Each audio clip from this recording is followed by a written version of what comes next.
Julia Borston has some new data on the percentage of women in leadership roles within corporate America. Julia.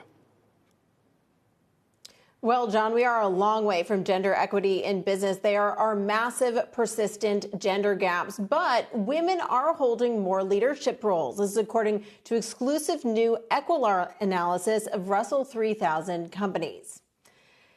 Growth of women in executive roles accelerated to an average of 6.9% between 2016 and 2021. That's up from a 3.8% rate over the prior 5 years. Now, women comprise nearly 14% of named executive officers in 2021. Now, that number does not sound high, but it is progress, up from 8% in 2010.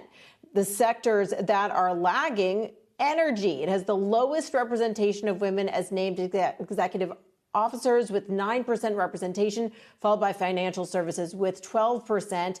Financial services also had the lowest growth rate of all the sectors. Now, the sectors that have made the most progress to closing gender gaps: utilities, where 21% of leadership is female, and healthcare, which has 16% female leadership.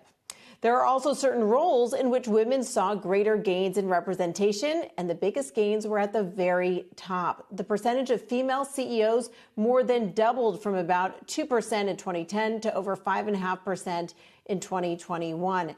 Meanwhile, CFOs, treasurers, and finance VPs saw far slower growth.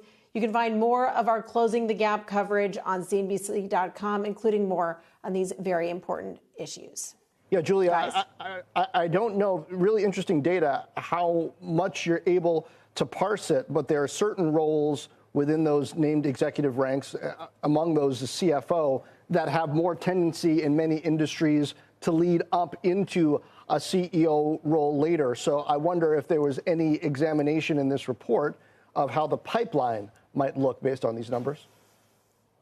I mean, you raise a very good point, but I think the fact that we're having this conversation, John, the fact that you raise that point is it speaks to a greater awareness of the fact that for a long time, the fact that you had to be a CFO or have exposure to that part of the business, that was sort of the natural pathway to CEO. That's something that companies are starting to reevaluate. Another thing I'd point out is that there was also growth in the number of female founder CEOs that were in the Russell 3000. So showing that women are able to grow their companies and lead their companies as CEOs as well. So I think that's another path to CEO, is founding the company yourself. But I do think that you do raise a very important issue, though we are starting to see changes in terms of what kinds of qualifications and what kinds of prior experiences are considered necessary to take the top role.